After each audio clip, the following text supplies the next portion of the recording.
Hey guys! Thank you for coming back to Bound to Books. I'm your host, not Princess Jasmine, and today's going to be a little bit of an impromptu video for you. I had a different video planned to be released this week. However, I am currently a college student and work a full-time job, so I have been unable to edit the video that I'm speaking of. So I wanted to make sure that my fan club, which isn't a lot of people, but I care about each and every single one of you, still had a video to watch this week. So this is going to be kind of like an impromptu thing. We're going to be talking about a book that I finished in July that I absolutely adored.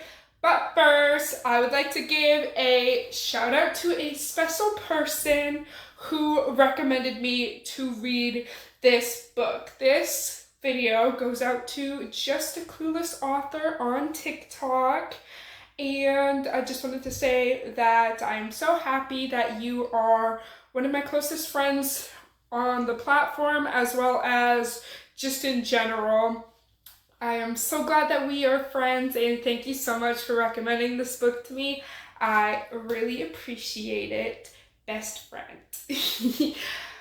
Without further ado, let's get into this book. But first, I know I just said without further ado and then I continue talking.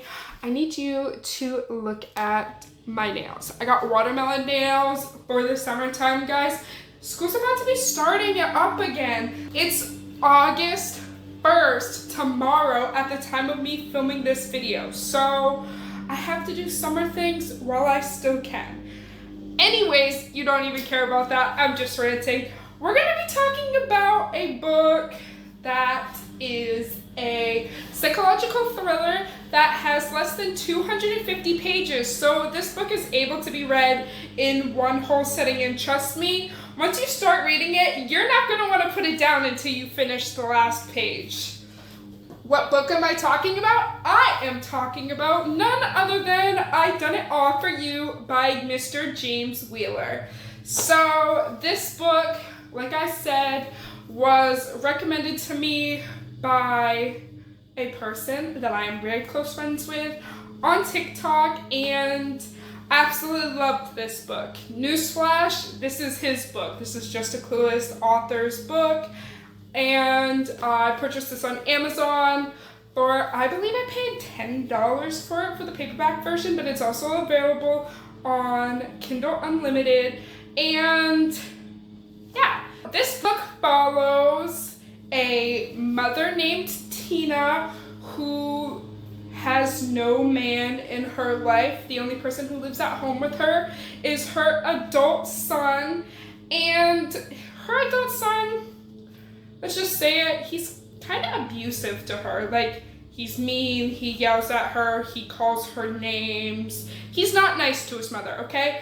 But she doesn't have any other family within her life that she speaks to on a regular basis. So she really feels that he's all she has. So she holds him near and dear to her heart, right?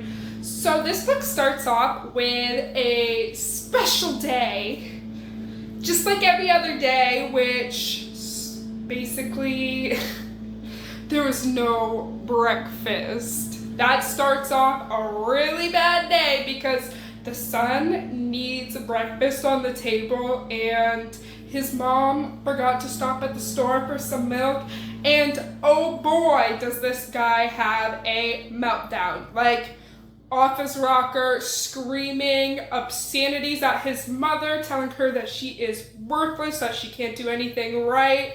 At one point, he throws stuff at her and literally makes her bleed.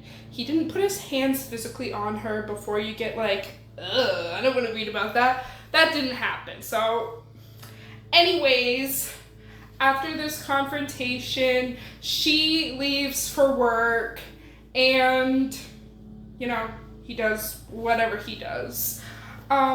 Later on that night, she comes back from work, and she's expecting to find her son at home like he would usually be at this time, except for her son wasn't home.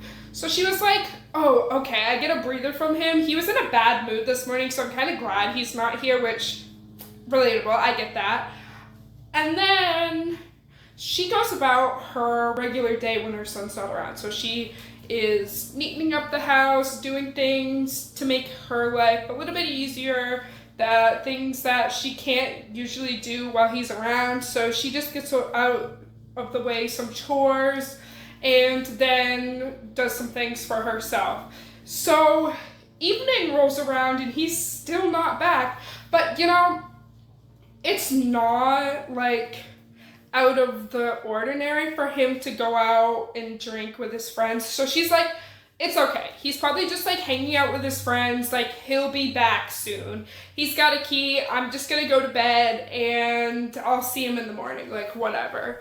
So she gets ready to go to bed and she falls asleep, and then the early hours of the morning she hears a pounding on the door. So she's like, who is that? Who is knocking on my door like that? Who do you think you are? Like, starting to panic. Like, he's got a key, so I know that can't be him. So who is at my door early in the morning? I'm not answering that. Which, girl, same. If I hear a knock at my door, I don't answer whatever time of day it is. I don't know you, give me a call, and then maybe I'll let you in. Until then, don't even bother knocking on my door kind of thing. Do you relate to that? Because that's literally me. Okay, so she goes towards the door, creeps over there, doesn't want them to hear that she's in there, right? And then he's like, yo, let me in. That's not actually what he said. That's just like my interpretation of the situation. So she realizes that it's her son, so she lets him in, and she can immediately tell that he's intoxicated, right? Like, he was out drinking with his friends all night, so clearly he is drunk, and he's not in a mood, but he's not, like, acting himself. And then one of the first things that she notices about her son is that he looks like he has been in a scruffle. So he's got blood all over his shirt, and his face is kind of messed up too. Like, maybe he had gotten in an altercation with somebody. And so she's asking him, like, hey, what's going on? Are you okay? Like, why do you look like that? Is everything okay with you? And he's like, everything's fine. Don't worry about it. Leave me alone. I'm fine. And she's like, okay, whatever. So I'm gonna clean you up, and then we can talk about this some other time if you want to. So she takes his shirt, and then she decides, oh, there's so much blood on this shirt. I don't think that I can wash it up. So she's just like, I'm gonna just throw that away. Just tosses it in the trash. And she also threw away the bloody napkins that she used to clean up her son's, wounds. And placed those in the garbage bin as well. And then they go to bed like nothing happened. So the very next morning, he says that he is leaving early because he got a job interview for this day. So while he was at the bar with his friends, his friend talked him up to a potential employer, and the guy's like, I'll give you a chance. Let's have an interview. We'll see how things go, and we can take it from there. So he's looking for a shirt to be ironed, and he's like, oh, I don't have any iron shirts. And then she's like, ooh, damn, I don't want my son to get angry at me again. So she's like, it's okay, honey, I'll do it. I can iron you a shirt. Like, I want you to look great for your interview. Basically, this woman just like grovels at her son's feet every chance that she gets, just to make it so he doesn't get mad and, either abuse her with his words or like physically by throwing things at her. And he's like, no, that's okay. I'm gonna go over to Dad's house anyways, so I'll just borrow one of his. So the son leaves for the day with the plan of he has a job interview, and then he's going to be going to his father's house to spend some time with his dad. So she is left alone. She woke up that morning and just didn't really feel like going to work. She was a mail truck driver, so she delivered mail to the tiny village, and she was just not feeling it today. Like, we've all been there. We've all, like, woke up in the morning and was like, yeah, no, this isn't happening. Hey, boss man, I ain't coming in. Okay, sounds good. So she calls into work, decides that I don't have a lot of free time ever, so I'm gonna make good use of this. So she decides to get all the chores that she's never able to do done while her son's away, while she has the day off. So she's ironing all of his shirts, she's cleaning the house, she's folding the laundry, you know, she's doing her best house mother kind of vibe, and, you know, we're proud of you, sis. So she has her ironing board set up with the iron on there, and she's going to start ironing the shirts. She hasn't actually started yet. Then she gets a knock at the door. Who's at the door? Well, it's not the son, in case you're wondering. There is a police officer, yes, a police officer, somebody brought the po-po over to the house, going to come inside for a cup of tea. I don't know why I adapted an accent for that. He wants to come inside and have a conversation. He was hoping to talk to her son, but alas, the son is not there, so he settles to talking to the mother about what exactly? Well, he is not forthcoming about it immediately. He would like to sit down and have a cup of tea, you know, enjoy a little bit of hospitality before he gets down to the nitty-gritty. So, long story short, that night before, you know, when he came home with scratches all over him, covered in blood, yeah, well, apparently something happened the same night where somebody was seen with a man arguing, and that person didn't make it home that night. Sounds a little bit suspicious, don't you think? Well, the police think so too. That's why they wanted to question him, but he's not around to question. So the mom, knowing how bad this situation looks, knowing her son's temperament, knowing how he reacts to certain situations, and also seeing how he came home, the look of him, she was like, oh, this looks bad. So you know what her reaction is to do? Is to cover for her son, obviously, because who's not gonna do that? She's literally like, my son is a good boy. He would never do anything like this. How dare you even insinuate that my son is a suspect in your crime?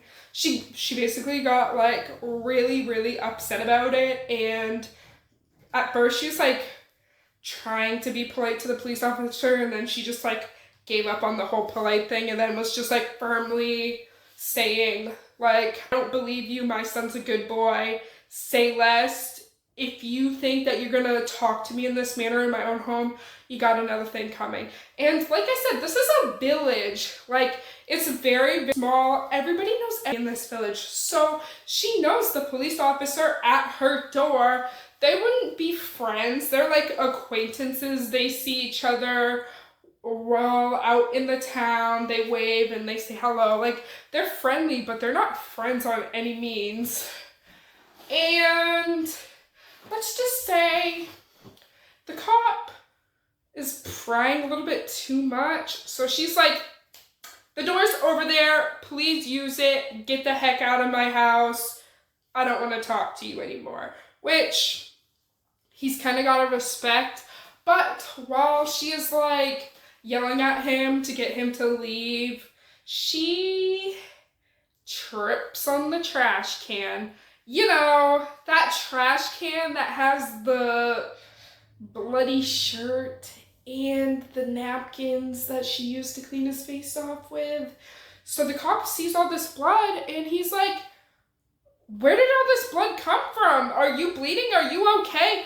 Is your son okay? Is this your son's blood? Is this your son's shirt? He starts asking all these questions, and she's like, her mind's racing, right? Like, she's trying to figure out, like, oh my God, he thinks that this crime that happened was from my son. Like, he is telling me that he thinks my son committed a murder, and I don't believe him. I know my son's a good boy, and this looks really bad, right? Like, there's blood on this shirt, there's blood on these towels, nappies, whatever you want to call them, and this just looks really bad. So he's like, yeah, we need to talk about this, and she panics, and just grabs the closest thing to her, which happens to be the iron she's using to iron her son's clothes with. This is the universal symbol for iron, by the way.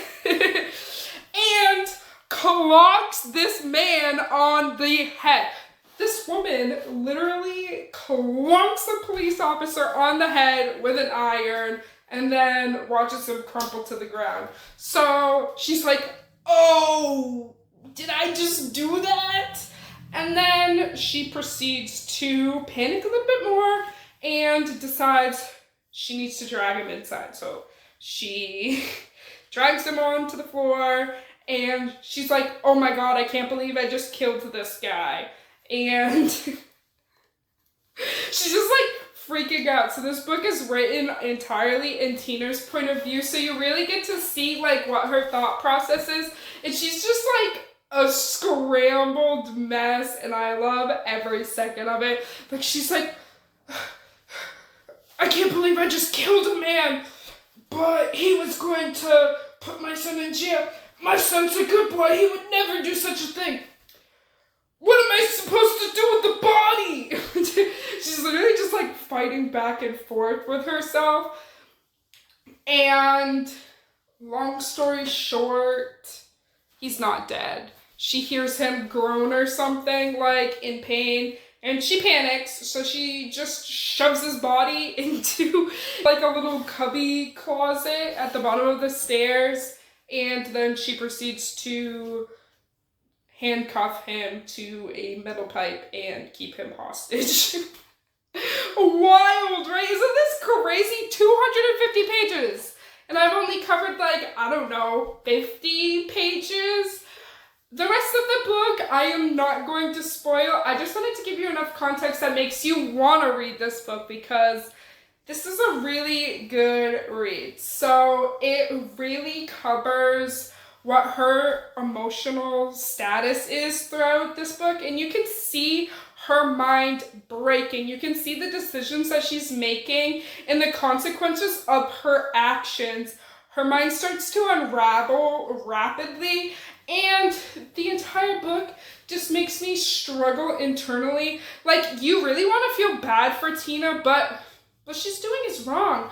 But she's just trying to protect her son. So, do you feel bad for the police officer or Tina? The answer is both, which it sounds more complicated than it really is. Okay, it's more complicated than it sounds, because how can you root for both people at once? And the answer is, I don't know, but I did.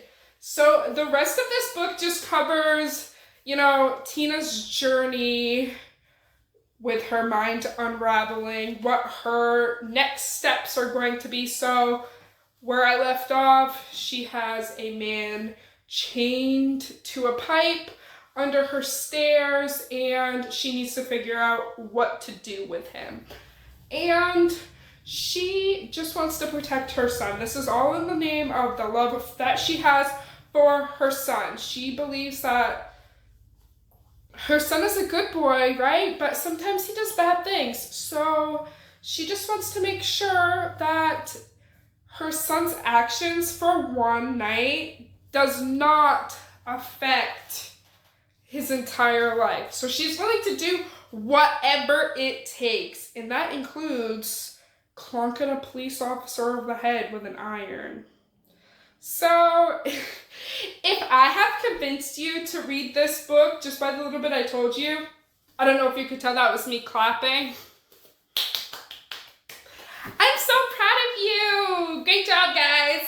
But, all seriousness, this book is available on Amazon, $10. If you want the paperback version. If you want to get it digitally, you can get it on Kindle Unlimited. I absolutely recommend reading this book because it's literally less than 250 pages. Like, you have an afternoon, read this book. You're gonna be emotionally devastated in a good way. You don't know what's going to happen next, so you have to keep reading, and guess what? You're going to be satisfied by the end of this book. I can guarantee you're going to like this one because I liked this one. And this isn't what I usually read, so I do love a good thriller book, but I read mostly fantasy and romantasy, dark romance, horrors, you know, basically I read all genres, but I read mostly romance books. So this was a really nice palate cleanser for me in between these spicy reads to get a book that makes you think, but it's also a really quick read. So my mind was constantly going the entire time I was reading this book. So like I said, go check out this book. If you have read this book, please, please, please make sure that you leave it a review on Amazon as well as Goodreads. The author checks out all the reviews that gets posted. He appreciates every single review he gets. And yeah, this is a great book. Please read it. I don't know what else to say. Thank you so much for joining me today on this impromptu video of Bound to Books. This was literally just me like standing in front of a camera ranting about a great book. Well, that's how all my videos are, right? But I usually have a lot more structure to my videos, and this is just straight from the heart. So I hope you guys appreciate this. Let me know if you like this style of video more than the videos that I've posted previously, and I may adapt my style to just be, you know, like a hangout session for us because I can show more personality this way. So if you like this video, please leave a comment down below letting me know if you've read this book or not, or if you're planning on reading it. Let me know. I'd love to hear what your thoughts are. And also, if you have any books that you are obsessed with and just want somebody to talk about them with, bro, why haven't you told me what book you're talking about? Because we could be book besties. So if you have any book recommendations, please feel free to leave them down in the comments below. Also, my banner up above tells you what all of my social medias are. So if you are feeling like telling me on a different platform, my Instagram tag and my TikTok tag is all Real Not Princess Jasmine, so you can reach out to me on any of those platforms, and I will absolutely add your book recs to my TBR. So thank you so much, guys, for being here. And before I go, I have a special announcement I would like to say. So I am currently at about 800 followers on TikTok right now. And once I reach 1,000 followers on TikTok, I'm going to be doing a giveaway on there for, one second. This book right here, it is Summer's Seduction by C.L. Breyer. And I'm going to be giving this book away to one lucky follower who lives in the US. So if you do not follow me on TikTok, like I said, my tag is Real Not Princess Jasmine. And once I get to 1,000, I will be posting a video describing what the rules are going to be for my giveaway. So please go over to my TikTok and follow me, and make sure you're just checking it out. Thank you so much for being here, and I am gonna go because I have my next book to read. Weird ending. Don't judge me.